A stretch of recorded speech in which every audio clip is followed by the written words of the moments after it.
Hello दोस्तों, आज हम लोग लुसेंट में संगम काल देखेंगे और इसे जो भी क्वेश्चन बनेगा इस वीडियो में पूरा देखेंगे। आइए दोस्तों प्रश्न पर आते हैं।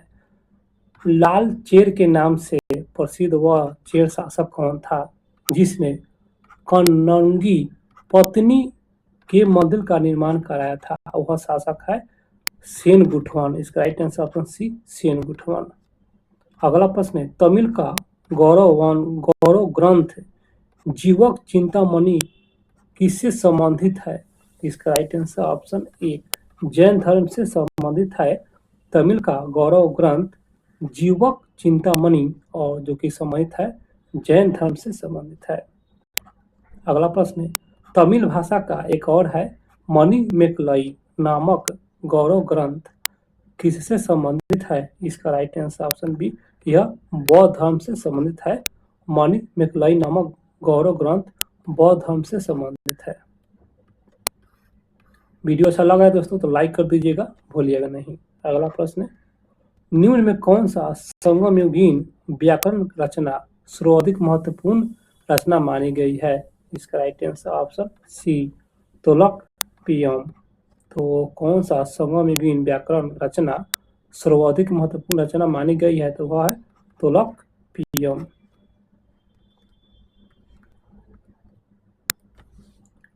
अगला प्रश्न है, निम्नलिखित राजवंशों में से किसका उल्लेख संगम सहित में नहीं हुआ है? इसका राइट आंसर ऑप्शन ए कदम।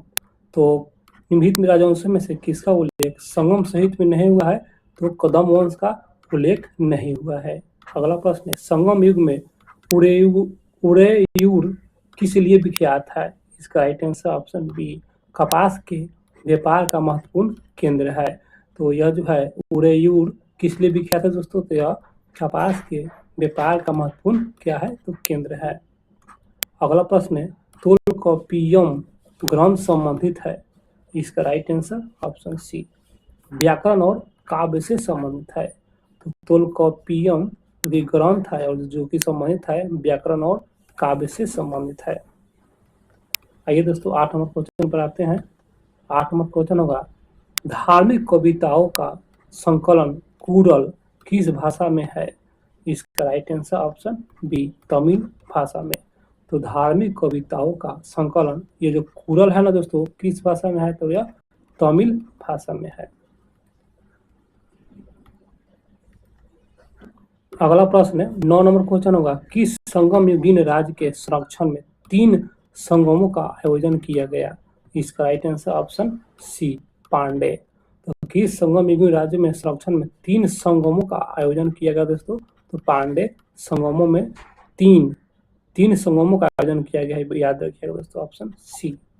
अगला प्रश्न है, किसने उल्लेख किया है कि नंदो ने अपने कुओं से गंगा की धारा में छिपा रखा था? नंदो ने अपना कोष गंगा की धारा में छिपा रखा था। इसका राइट आंसर ऑप्शन ए मामूल नार में दोस्तों उल्लेख किया गया है कि नंदो ने अपना कोष गंगा की धारा में छिपा रखा है। इसका राइट आंसर ऑप्शन ए।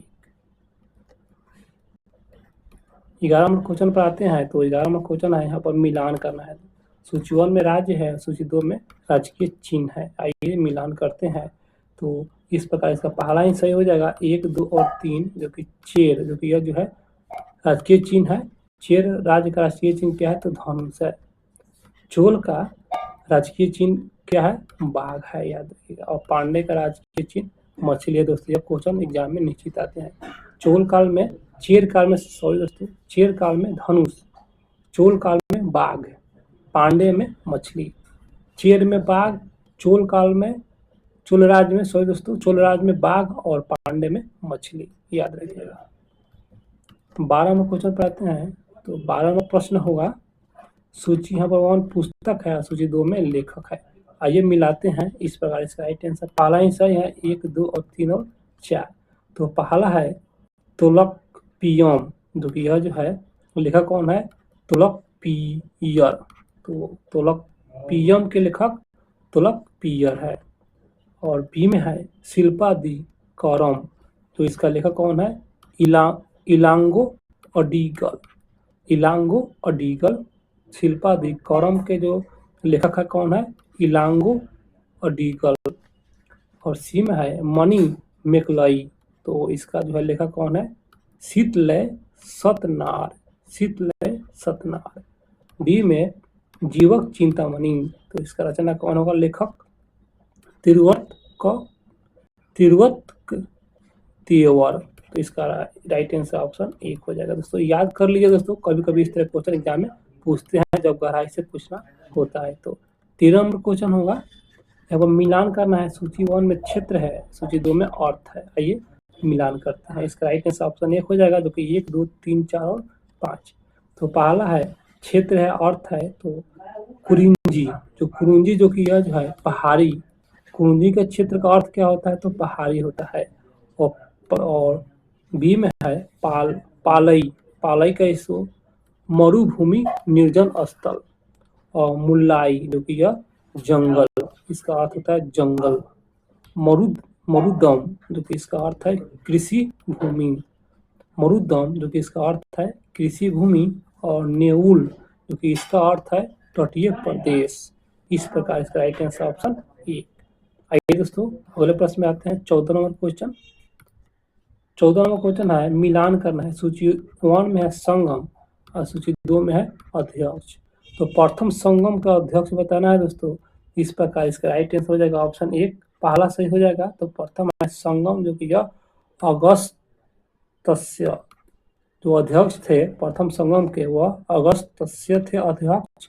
और द्वितीय संगम के जो अध्यक्ष थे वह अगस्त्य एवं तोलकपियर। और सी में है तृतीय संगम के अध्यक्ष कौन है दोस्तों, नकीर। इस प्रकार इसका right answer option 1। 15 number question पे आते हैं। तो 15 नंबर क्वेश्चन होगा, प्रश्न है कपाटपुरम या अलवे में संपन्न द्वितीय संगम का एकमात्र शेष ग्रंथ कौन सा है। इसका राइट आंसर ऑप्शन 1 तुलकपियम। तो कपाटपुरम या अलवे में संपन्न द्वितीय संगम का एकमात्र शेष ग्रंथ कौन सा है, तो तुलकपियम। 16वां प्रश्न, किस ऋषि के बारे में कहा जाता है कि उन्होंने दक्षिण भारत का आर्यकरण किया, उन्होंने आर्य बनाया। इसका right answer option B Agastya. किस ऋषि के बारे में कहा जाता है कि उन्होंने दक्षिण भारत का आर्यकरण किया, उन्होंने आर्य बनाया। इसका right answer option B Agastya. 17 number question पर आते हैं। तो 17 नंबर क्वेश्चन है, स्ट्रैबो के अनुसार संगम युग के किस वंश के शासक ने रोमन सम्राट अगस्टस की दरबार में 20 ईस्वी पूर्व के लगभग अपना एक दूत भेजा। इसका राइट आंसर हो जाएगा ऑप्शन 1 पांडे नरेश ने। स्ट्रैबो के अनुसार संगम युग के किस वंश के शासक ने रोमन सम्राट अगस्टस के दरबार में 20 ईस्वी पूर्व के लगभग अपना एक राजदूत भेजा हुआ है, पांडे नरेश ने।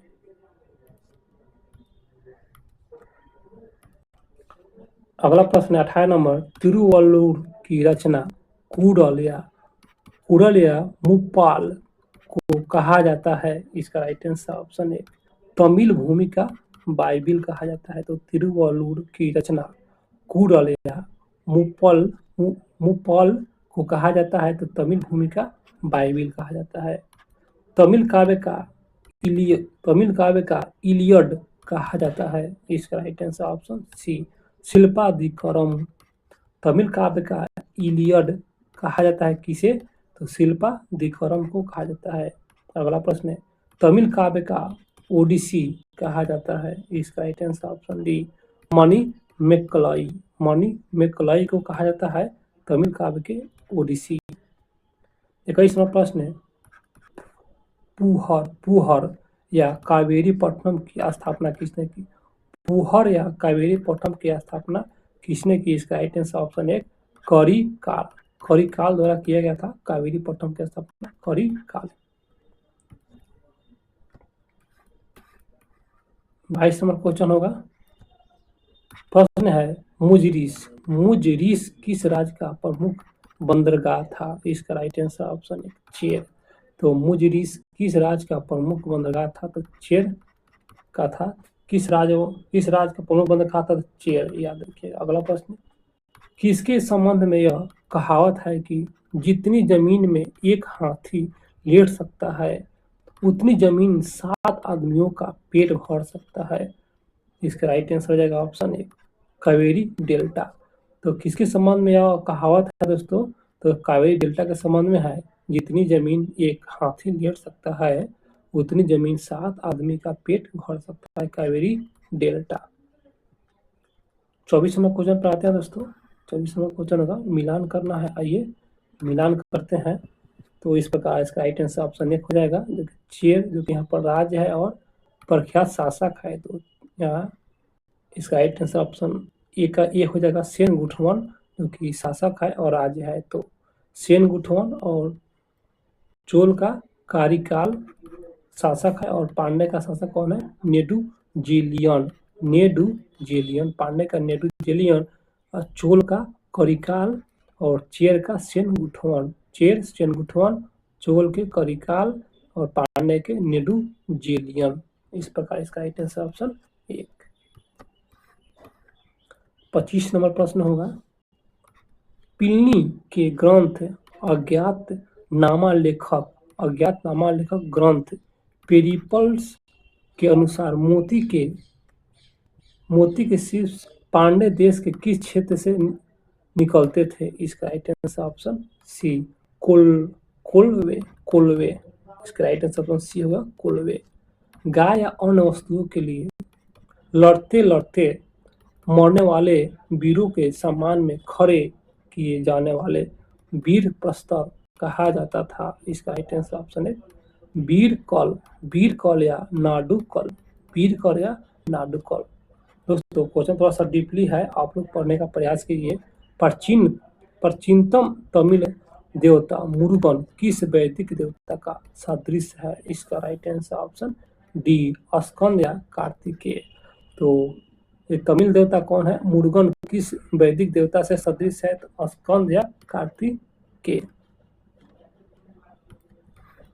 आते हैं दोस्तों 28 नंबर क्वेश्चन पे। 28 नंबर प्रश्न है, समकालीन साहित्य में कौन को एवं मन्नन किसके लिए प्रयुक्त होते हैं? इसका राइट आंसर हो जाएगा ऑप्शन डी, राजा के लिए। तो कौन को और मन्नन किसके लिए प्रयुक्त है? तो राजा के लिए प्रयुक्त है।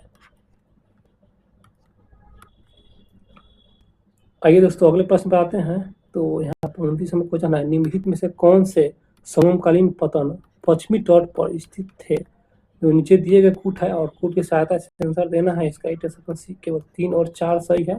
तो 3 और 4, तो यहाँ पर है समकालीन पतन पश्चिमी तट पर स्थित थे। तो यह जो है तुंडी और मूसिरी, ये दोनों है पश्चिमी तट पर, याद रखिएगा। समकालीन पतन है। इसका राइट आंसर ऑप्शन सी।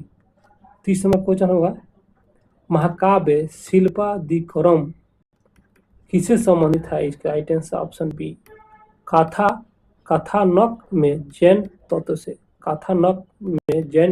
संबंधित है। तो महाकाव्य है शिल्पादिकरम, जो कि संबंधित है कथानक में जैन तत्व से संबंधित है। दोस्तों इस वीडियो में दोस्तों इस पार्ट से मतलब संगम काल से दोस्तों इतना ही क्वेश्चन था।